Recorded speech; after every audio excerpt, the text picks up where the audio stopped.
Sejam bem-vindos ao Diálogos, um programa da TV Unesp para debater as pesquisas científicas e a relação entre a universidade e a comunidade. Nesta temporada, nós conversamos com pesquisadores da área de comunicação. Nossos convidados participaram do Intercom Sudeste 2013, o Congresso Regional da Sociedade Brasileira de Estudos Interdisciplinares da Comunicação, realizado pela Faculdade de Arquitetura, Artes e Comunicação da Unesp em Bauru. Nossa convidada de hoje é a professora Gisela Castro, da Escola Superior de Propaganda e Marketing, a ISPM em São Paulo. Atualmente, a professora pesquisa a relação entre comunicação, consumo e cultura digital. Professora Gisela, é um prazer recebê-la aqui no Diálogos. Um prazer é todo meu. Professora, dentro desse universo da sua pesquisa, você esteve no Intercom para falar de redes sociais e essa relação de estratégia, de consumo. Eu gostaria que você pontuasse, primeiramente, para a gente, qual que é a importância, qual que é o impacto dessas redes sociais dentro da comunicação. Muito bem.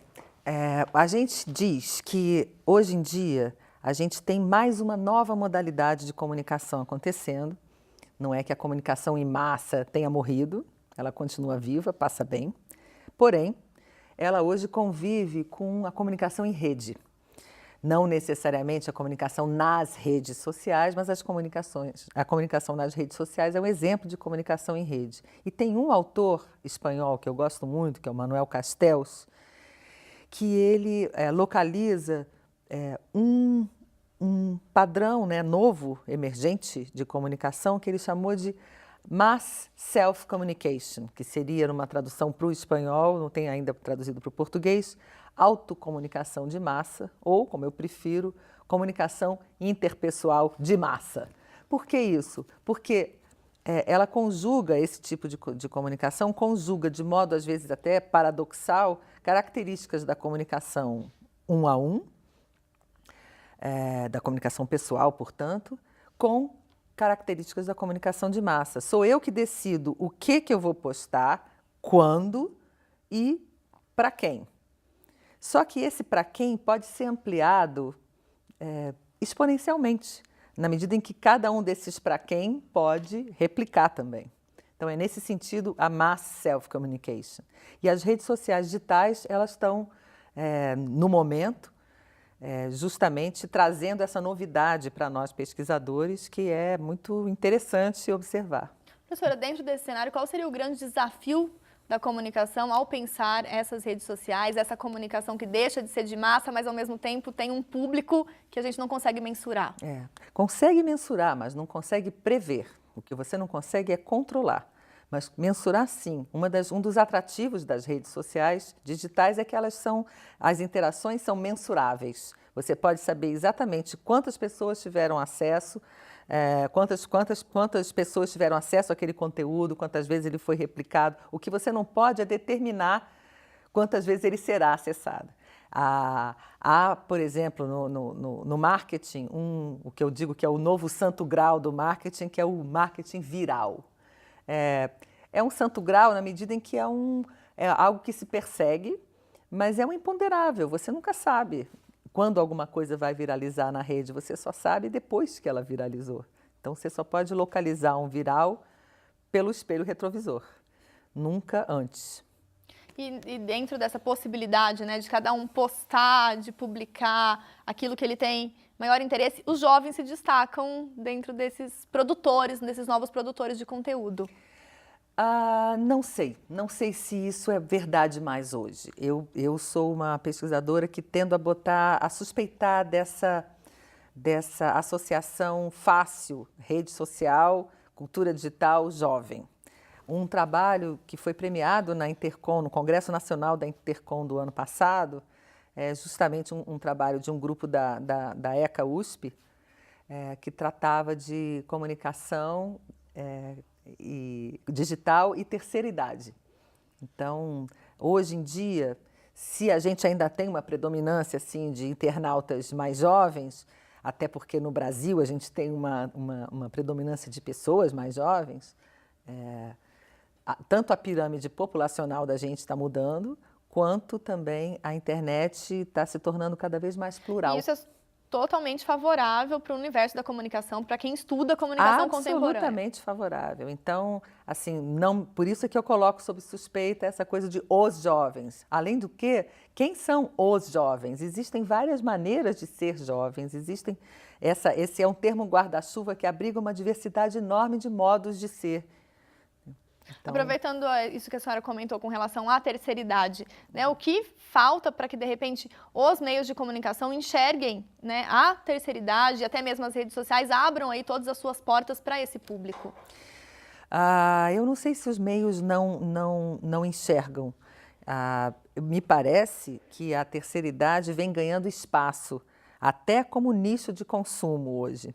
Como nicho de consumo, há todo um modo de interessamento na terceira idade. É curioso você me perguntar isso, porque eu estou começando uma nova pesquisa, enfim, que vai tratar justamente do enquadramento midiático da terceira idade. E aí, pensando nessa questão do enquadramento midiático, me apropriando do termo que a senhora colocou, e a questão do consumo, né, como que essa relação da mídia, ela continua sendo uma relação de consumo, com os consumidores?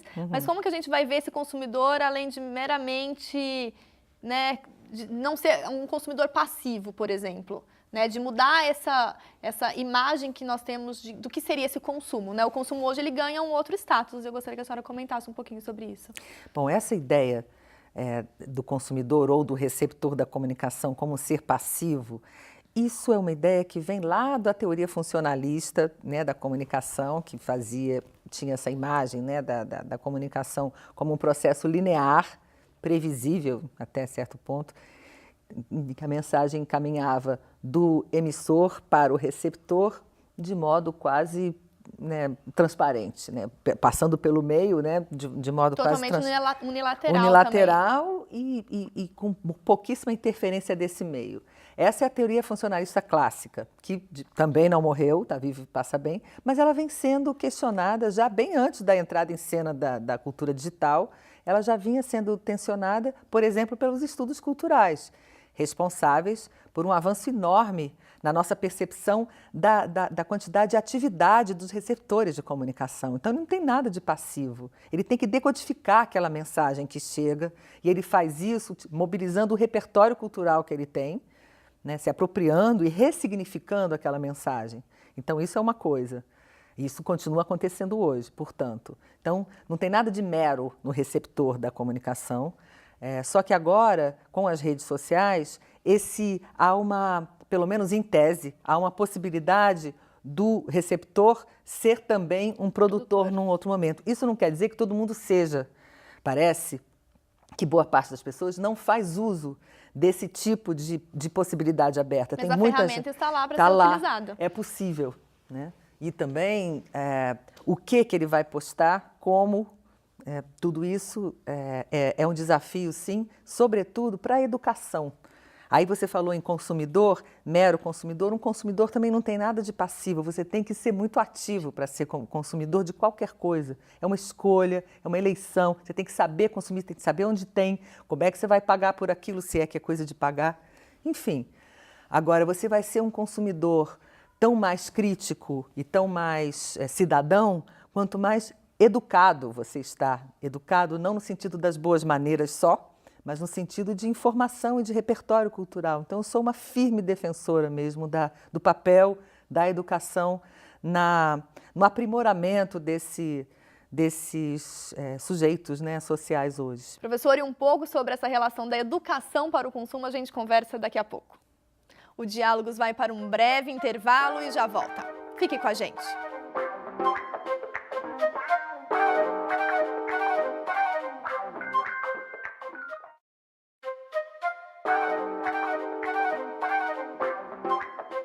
Estamos de volta com o Diálogos. Este é mais um programa da série especial com pesquisadores da Intercom, a Sociedade Brasileira de Estudos Interdisciplinares da Comunicação. Conversamos hoje com a professora Gisela Castro, da ISPM. Professora, terminamos o último bloco falando que os consumidores não são meros consumidores. Eles podem ter esse processo de educação para o consumo. E eu queria que a senhora explicasse o que vem a ser educação para o consumo.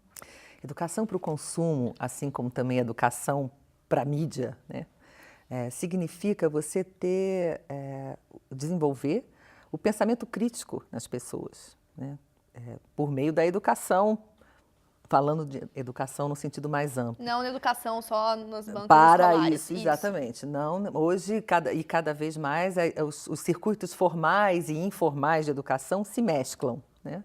Mas, de todo modo, eu sou uma firme defensora do papel da educação, e aí entra a educação formal também, nesse aprimoramento, nesse desenvolvimento pessoal, nessa formação humanista que é importante para o desempenho de qualquer atividade e o papel, e qualquer papel na sociedade atual. E nessa sociedade atual, o consumo e as práticas de consumo têm uma predominância muito grande. Agora, não basta apenas ser consumidor, você tem que saber ser consumidor de que maneira. Você vai ficar sendo um consumidor cada vez mais consciente, cada vez mais crítico, quanto mais você for treinado e ensinado a fazer isso. E a mesma coisa o seu uso dos meios de comunicação. Você vai ter uma relação menos permeável e mais crítica em relação aos meios, quanto mais você for ensinado a fazer isso. Então, e a quem caberia, professora, dar esse processo de ensino, essa capacitação para a gente ser um pouco mais crítico em relação à mídia e aos próprios produtos de consumo?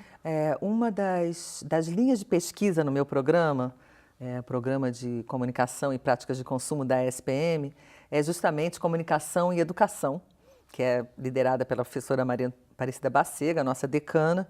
Ela já trabalha com comunicação e educação há algum tempo e atualmente o desafio dela é juntar mais um elemento nessa interface, que é comunicação, educação e consumo. Cabe à escola, mas cabe também à família, cabe também à mídia, cabe também, enfim, cabe também a toda todos uma os série atores sociais. Exatamente. Educação não é uma coisa que é localizada aqui ou ali, né? É um processo social muito amplo, né? Mas, de todo modo, não se é naturalmente mais crítico ou menos crítico, não é assim. É todo um treinamento social mesmo. E a professora acredita que a sociedade caminha para essa criticidade necessária? Não sei se a gente pode falar que a sociedade caminha para lá ou para cá. A sociedade é muito plural, né? Então, se tem diferentes vetores acontecendo, de forças acontecendo nesse campo, nesse grande campo social, mas um dos vetores certamente é nesse sentido de, por exemplo, cada vez ganha mais destaque essa preocupação com o meio ambiente, por exemplo, essa preocupação com as condições de trabalho, as condições de produção dos produtos que nós consumimos. Então, recentemente, toda uma grita em São Paulo contra o trabalho escravo na indústria da moda. Isso é bacana, isso seria impensável há um tempo atrás.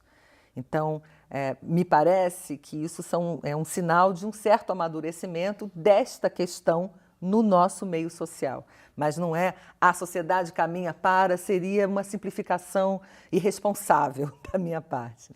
E dentro desse processo de amadurecimento, né, desses consumidores e até mesmo dos profissionais que estão atuando na indústria da mídia, a gente pode pensar na questão do entretenimento. Com certeza. Que é o grande filão aí de mercado, de certa forma, para gerar lucro num primeiro momento, mas que hoje ganha um outro papel. Com certeza, com certeza. Você pode ter usos bastante interessantes da lógica do entretenimento, né, para ensinar coisas, né, para transmitir valores, enfim. E aí para qualquer público, né, professora? Que sempre tentam aliar entretenimento com o público infantil, mas não é assim. Não é por aí, exatamente, não é por aí mesmo. Entretenimento também não necessariamente significa diversão. Entretenimento é alguma coisa que captura a sua atenção, que te entretém, que te mantém ali. Então, um jogo de xadrez, por exemplo, não se pode dizer que é um jogo divertido, mas certamente é um jogo que te entretém. Então, eu sempre gosto de fazer essa distinção, porque o entretenimento, e eu sou uma pesquisadora do entretenimento, comunicação, consumo, entretenimento, me parece que é uma lógica muito central hoje, sobretudo para os discursos, para o tipo de comunicação mercadológica. A publicidade que deixa de ser explicitamente publicidade e ela vem pela porta dos fundos disfarçada ou formatada como conteúdo, algo divertido, algo interessante para capturar a atenção do usuário dos meios de comunicação, que está cada vez mais fragmentado em várias telas. E essa fragmentação e a publicidade em si, ela seria hoje, pensando, né, dentro da escola de comunicação, publicidade é, de repente, essa primeira escola, o primeiro curso que se apropria desses conceitos do entretenimento, desse consumo mais consciente num primeiro momento? Ou a senhora acredita que o jornalismo também tem entrado nesse setor e tem conseguido êxito? Eu tenho a impressão que, aí eu vou citar de novo o Manuel Castells, que tem um livro importante, né, de 2009, no qual ele localiza a comunicação como um grande poder na sociedade atual. E dentro dessa dinâmica, né, do poder da comunicação, os grandes conglomerados midiáticos, né, cada vez mais centralizados em grandes operações. E para garantir audiência e para garantir público para esses conglomerados, a grande aposta é no entretenimento. Então, eu vejo com uma certa dose de preocupação a transformação de tudo em entretenimento, inclusive o jornalismo. Então, hoje, os americanos, que são ótimos para dar nomes, né, para nomear determinadas novos atores e fenômenos sociais, eles têm uma gama de palavras derivadas do entretenimento, como edutainment, infotainment, charitainment e por aí vai, para nomear esse casamento da lógica do entretenimento com outros campos até então menos afeitos, né, a esse tipo de lógica, de dinâmica mesmo. Então você tem tinha um programa como o da Oprah, por exemplo, que fazia uma série de ações de cunho social, mas extremamente espetacularizado, num show, né? Então, definível como charitainment, como um casamento da caridade, né, com o entretenimento. Até militarytainment tem. E um pouco mais, professora, sobre essa indústria, se é que a gente pode chamar a indústria do entretenimento, e principalmente sobre o papel desses consumidores, desses atores sociais, nós conversamos daqui a pouco. Nós vamos fazer uma breve pausa e voltamos já. Não saia daí.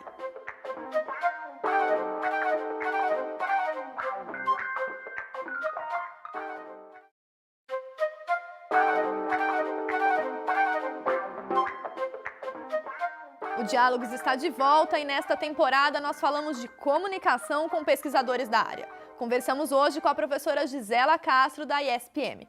Professora, é uma indústria do entretenimento, então, como nós falávamos no bloco anterior, tudo que hoje a mídia produz voltada para esse consumidor mais crítico e mais consciente? Não necessariamente.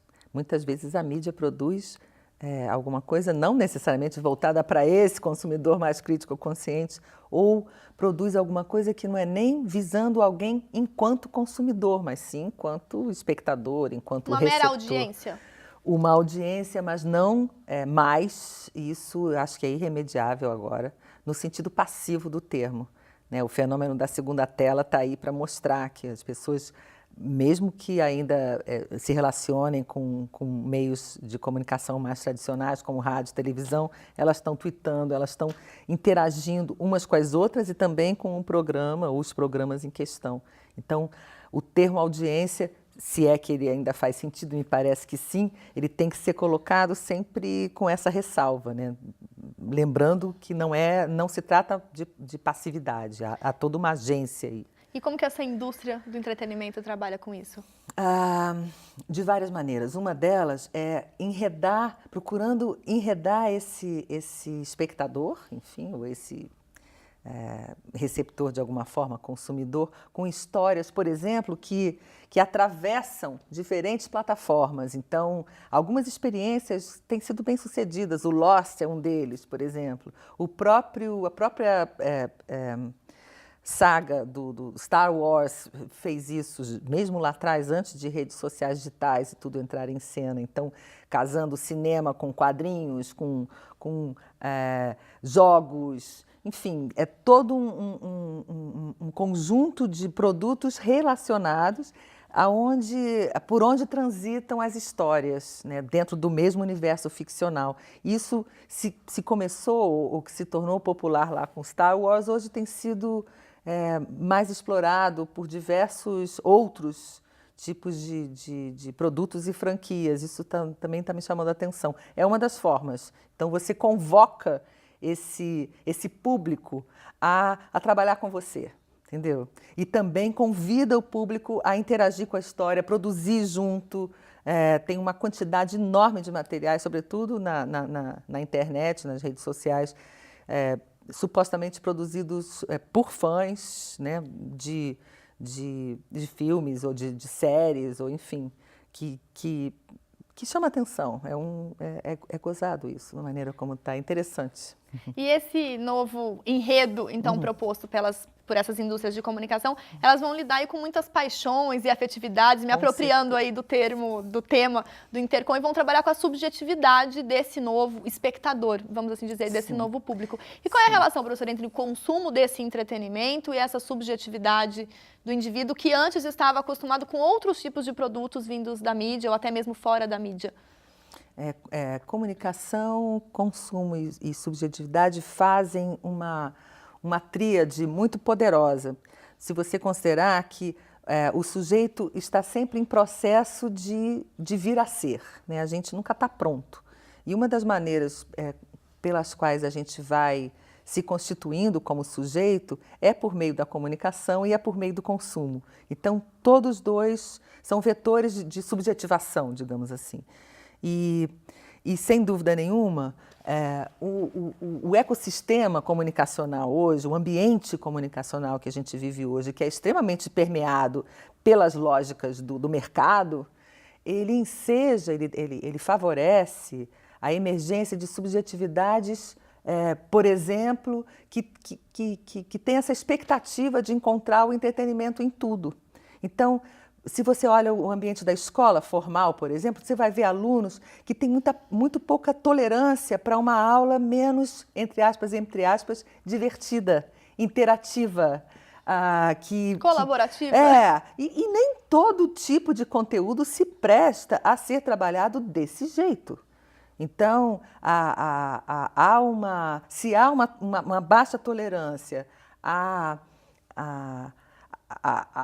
um tipo de transmissão de conteúdo, ou melhor dizendo ainda, se há uma baixa tolerância a uma dinâmica escolar que não necessariamente passe todo o tempo pela lógica do entretenimento, isso sinaliza que a gente está socialmente construindo alunos diferentes do que a gente construía há um tempo atrás. É nesse sentido que a gente vê as mudanças nas modulações das nossas subjetividades, sempre por obra de vários vetores, mas eu localizo na comunicação e no consumo vetores muito importantes dessa constituição de subjetividades. Professora Gisela, eu gostaria de agradecer enormemente a sua participação aqui no Diálogos, desejando sorte para vocês do programa da ESPM, agora com o doutorado também na área de comunicação e consumo, que trazem aí para o debate temas tão importantes quanto a comunicação, a cultura, o consumo, a relação desses novos espectadores, desses novos públicos. Muito obrigada. Muito obrigada a você, estamos à disposição. Esta edição do Diálogos Especial Intercom fica por aqui. Na próxima semana, nós continuamos nossa conversa sobre os estudos em comunicação e a atuação dos profissionais da área. Em nosso site, você acompanha toda a programação da TV Unesp. Participe de nosso programa também pela internet. Obrigada pela companhia, até mais.